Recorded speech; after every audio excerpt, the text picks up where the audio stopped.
तू गोरेगावमधल्या एका मॉलबद्दल पण बोलवतास. तो तुला सांगू, तो माझ्या स्वतःबरोबर घडलेला होता. रात्रीची मी ही शिफ्ट करून निघालो अंधेरीच्या ऑफिसवर आणि माझी बाईक ना सुरू होत नव्हती. तर मी धक्का स्टार्ट मारून सुरू केली. मी निघालो. अराउंड 4:15ची 4:15ची ही गोष्ट आहे, कारण ना माझं ऑफिस ना हायवेपासून जरा जवळ होतं. मी येत होतो आणि तेवढ्यात ना अचानक 2 कुत्रे ना असे भांडत होते. लांबूनच मला दिसलं 2 कुत्रे भांडतायत. अचानक त्यातले दोघे ना असे पटकन पळाले आणि त्यातला एक कुत्रा माझ्या बाईकला म्हणजे आपटला. मी बाईक सकट उलटावून पडलो. मी जेव्हा डोळे उघडले, लिटरली माझा चेहरा असा. ह्या कथा मनोरंजनासाठी आहे. काही लोकांचे अनुभव व काही पूर्णपणे काल्पनिकही असू शकतात. त्यामुळे कृपया यांना मनोरंजन म्हणून घ्या. या कथा आपल्या संस्कृतीचा एक भाग आहे. अगदी लहानपणी आजी आजोबांनी सांगितलेल्या गुड गोष्टींसारख्या. आमचा हेतू कोणत्याही प्रकारच्या अंधश्रद्धा किंवा भीती निर्माण करणे नाही. तू गोरेगावमधल्या एका मॉलबद्दल पण बोलवतास. तो तुला सांगू, तो माझ्या स्वतःबरोबर घडलेला होता. रात्रीची मी ही शिफ्ट करून निघालो अंधेरीच्या ऑफिसवर आणि माझी बाईक ना सुरू होत नव्हती. तर मी धक्का स्टार्ट मारून सुरू केली आणि माझा एक मित्र होता अरबाज. तो बिंबिसार नगरला तिथे गोरेगावला राहायचा. जस्ट 5 मिनटं पण नाही त्या बिंबिसार नगर ते हब मॉल, जास्त लांब पण नाही. तर तिथे ड्रॉप केलं आणि मी निघालो. अराउंड 4:15ची 4:15ची ही गोष्ट आहे, कारण ना माझं ऑफिस ना हायवेपासून जरा जवळ होतं आणि बाईक सकाळी तर रस्ते खाली, तर मी पटकन निघून यायचो आम्ही.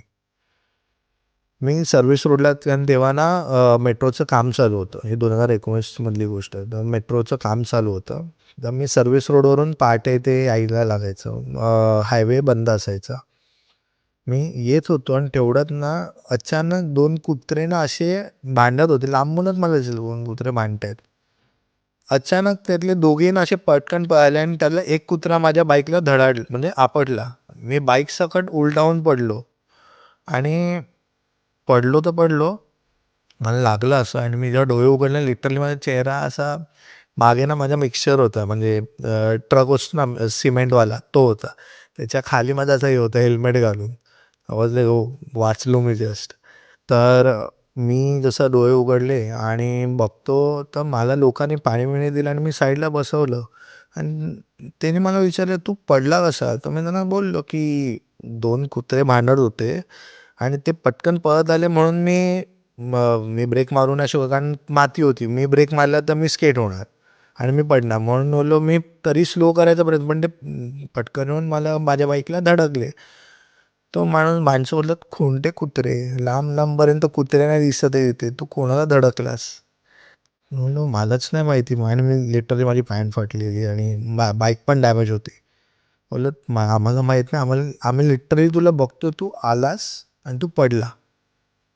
तू कशाला धडकून पडलास ते आम्हालाही नाही कळलं 2 मिनिटाला. पण एक सांगतो, इथून जेव्हाही जाशील 3च्या नंतर, 4:30 पर्यंत सांभाळून जा." बोललो, "ठीक आहे." आणि मग नंतर, आणि त्याच एका महिन्यानंतर ना, जो हब मॉलचा ब्रिज आहे, तिथेही आमचा, म्हणजे 4 व्हीलरमध्ये माझ्या भावाचं लग्न होतं. विरारला राहतो माझा भाऊ.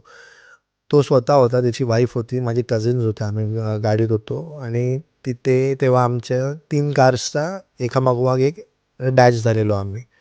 आणि तेव्हा आम्हाला सांगितलेलं, की हा ब्रिज जो आहे ना, तो बोलतात तिथे काही ना काहीतरी गोष्टी घडतात. हब मॉलचा जो ब्रिज आहे ना, बिंबिसार जोगेश्वरीचा जो ब्रिज आहे ना, त्याच्यानंतरचा ब्रिज.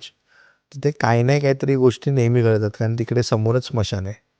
तर ते बोलतात तिथे काही ना काहीतरी आहेत. म्हणजे बोलतात पॉवर्स आहेत, ज्यांच्यामुळे कधी ना कधी काही ना काहीतरी होतं. हा बोलले, "अरे आत्ता दीड महिना आणि माझी हालत अशी झालेली आणि आता पटकन हे असं झालं." असा तो एक इन्सिडेंट झालेला हब मॉलकडे. नंतर एक माझ्या मावशीबरोबर झालेला तिच्या लहानपणी. ते लोक दादरला राहायचे. म्हणजे आताही मामा तिथे राहतो दादरला. आणि हे लहान होते सगळे आणि तिकडे एक 4 रस्ता होता. ह्यानी चुकून की काय माहीत नाही, नारळ होता ना तो ओलांडलेला आणि आलेली मावशीने माझ्या. ही गोष्ट माझ्या आईने मला सांगितली. नारळ ओलांडलेला आणि नंतर मग ना रात्री सगळे लोक झोपलेले, हे लोक, ही अचानक उठायची आणि अशी फक्त उठून अशी बसायची आणि परत झोपायची. काही दिवस हे असं होतं. एका रात्री ना म्हणजे दुसरी, माझ्या टोटल ना 3 मावशी आहेत आणि एक मामा आहे. त्या 2 नंबरवाल्या मावशीने बघितलं हे आणि तिने विचारलेलं, "अगं काय गं, तू अशी उठून बसतेस, काय झालं का?" ही काही नाही बोलत होती आणि परत झोपली. त्याच्यानंतर 2 दिवसांनी ना काहीतरी माहीत नाही तिच्या अचानक ना अंगात काय झालं काय माहीत, अशी पॉवर आली ती लिटरली ना कंट्रोल होत नव्हती आणि मला जायचं आहे, मला बाहेरच जायचं आहे करून ती बोलायला लागली. हे लोकांनी सोडलं नाही, बाहेर नाही जायचं करून एवढ्या रात्रीचं कुठे सोडणार. त्यांनी लिटरली एक बेड होता, तो एका हाताने वरती पूर्ण असा वरती केला, एका साईडने पूर्ण एका, आणि मावशी माझी बारीक होती, फुल बारीक.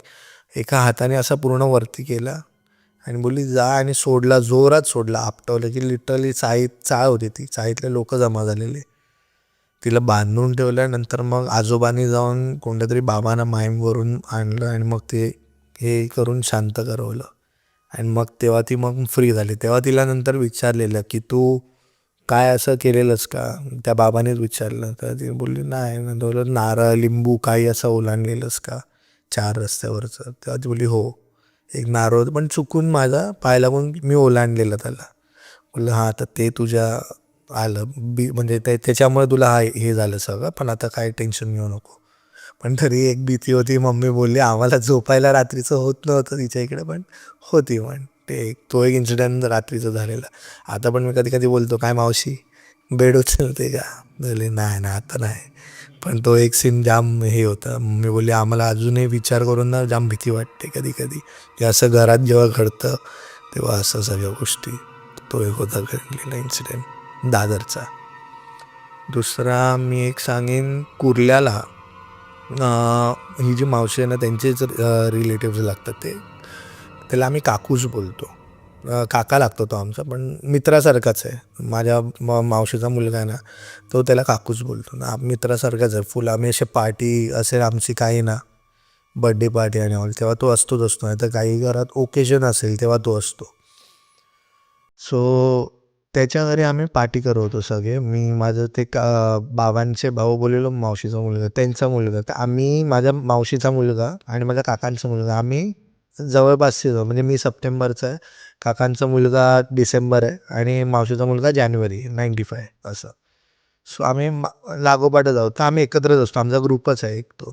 सो तो होता, आम्ही सगळे एकत्र होतो, मस्त टाईमपास करतोय रात्रीचे. आणि काकाने ना तेव्हा ते मस्त म्हणजे असं छोटंवालं असं तबला टाईप असं ते आणलेलं, असं आपण वाजवू शकतो असं. मी म्हणलं काका हे का आणलं. बोललं आणलं रे, गरज लागेल आपल्याला नंतर. बोललो वाजवणार आहेस का तू. बोला हां मग वाजवणार. त्यांनी मला तेव्हा काही सांगितलं नव्हतं काय आहे काय नाही. आणि आम्ही सगळे असे सगळे बसलेलो टाईमपास करत होतो, गप्पा गोष्टी चाललेले. आणि अचानक ना रे 2:45 वाजता अचानक ना अशी कोणतरी लोक भांडण करतात असा आवाज यायला लागला. अचानक भांडण करतायत, कोणत्या बाईला ना माणूस ना मारतोय, लिटरली मारतोय, आणि ती बाई ना रडते अशी, नको नको बोलते असं. आणि मी आणि आमची मजामस्ती चाललेली. आणि हा इन्सिडेंट काकाला माहीत होता, तर काकाने घेतला तो तबला, तो छोटावाला, आणि तो वाजवत होता हळूहळू.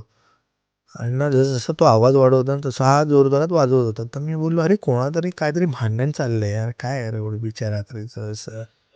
आणि हा वाजवत होता. ह्याला कळलं हा का वाजवत होता, आमचं लक्ष जास्त तिकडे जाऊ नये म्हणून. पण तो आवाज जसजसा ना टाईम वाढत चालला तसं तो आवाज वाढवत, आणि लिटरली आम्हाला ना ऐकायला येत होतं की मार पडते ना असं, लिटरली तो आवाज. आणि ती बाई रडते ना असं, म्हणजे बोलतात ना असं विचित्र रडणं होतं ते. तर मी उठणार ना तेवढ्यात तो बोला ओमा बस खाली, उठू नको. बोललो बघितलं त्याच्याकडे, बोललो ठीक आहे मला काय नाही उठत. बसलो आम्ही ऐकतोय. नंतर ना तो वाजवत वाजवत ना त्यांनी मग सगळे सगळे चूप झाल्या. मजा मस्ती टाईममध्ये सगळे गप्प राहून एकत्र सगळे बसलो आम्ही, आणि आम्ही ऐकत होतो आणि हा वाजवतोय. ऐकतोय. तुला सांगू 2:45 या 2:40ला जो तो आवाज सुरू झाला ना, 3:50ला तो आवाज बंद झाला. आणि आम्ही सगळे तेवढा वेळ शांत होतो. बोललो कोण भांडतंय आपल्याला माहीत नाही. आम्हाला ॲक्च्युली माहीत नव्हतं. नंतर तो आवाज अचानक बंद झाला. नंतर मी उठलो, बोललो काका आवरून जायला तर काय. बोललं काय नाही करा ना तुम्ही पार्टी, तुम्हाला कोण सांगितलं, तुम्हीच गप्प झालात, काय नाही करूया आपण पार्टी. बोललं ठीक आहे. मग सगळे पण तो एक भीती असते ना. नंतर आम्ही एक 5:30च्या दरम्यान काका बोलला चला आता जाऊया खाली. बोललं ठीक आहे. तेव्हा मग मला कळलं, काकाने सांगितलं की तिकडे एक बाईनी स्वतःला आग लावून जाळून घेतलेलं होतं. आणि आम्ही कसं आहे ना, काकाची पण चॉल आहे, पण ती चॉल कशी आहे माहिती आहे, अशी फुल चाळ आहे आणि त्याच्या ना बाजूलाच तो हे आहे, टेरेस आहे. तर आम्ही टेरेसवर बसलेलो आणि समोरची एक चाळ आहे. तर तो ज्या चाळीत राहतो ना, ते समोरच ना त्या बाईनी एक्झॅक्टली समोरच ती ही होती, म्हणजे आपलं फ्लोअर होता, फ्लोअरवरती तिने स्वतःला ती आग लावून घेतलेली होती कंटाळून. आणि तिचा तो आवाज येत असतो असा, काकूस बोललेला आम्हाला. बोले बापरे काकूस. तेव्हापासून मी काकाच्या घरी कधी नाही गेलो आहे. बोलं जाणंही नाही आहे ते, बस राहू दे. कारण हे इन्सिडेंट आम्ही जेव्हा ऐकले, आम्हाला माहीत नव्हतं. आम्हाला तर विवरले चालेल मस्त मजा करू काकाकडे, सगळे होते. आम्ही ऑलमोस्ट तुला सांगू 8-9 जण होतो. पण पटकन एका क्षणाला ना नंतर सगळे शांत जाऊन ना गप्प बसून ऐकतोय फक्त ते जे आवाज होता ना तो. आणि तो आवाज, रडण्याचा आवाज तो वेगळाच होता. म्हणजे आपण नॉर्मल रडतायत कोणीही तर ते कळून येतं, पण तो आवाज असा वेगळाच होता जो अजूनही कानात आहे माझ्या. जाम होता. पण जेव्हा काकाने सांगितलं असं सगळं आणि ती कंटाळून त्या बाईने जेव्हा स्वतःला असं करून घेतलं ना, बोलले बापरे नको. पण ती असतो तो आवाज, तो बोलला येतो, अजूनही येतो. अजूनही तिथे कुर्ल्यामध्ये आवाज येतो. मग त्याच्या बिल्डिंगच्या ह्याच्यात ना रात्रीचा कधी तो आवाज येतच असतो असं आहे. ओला कधी तो ओला अचानक यायला लागतो, असंच भांडणायचा आणि आवाज यायला लागतो रडायचा असा.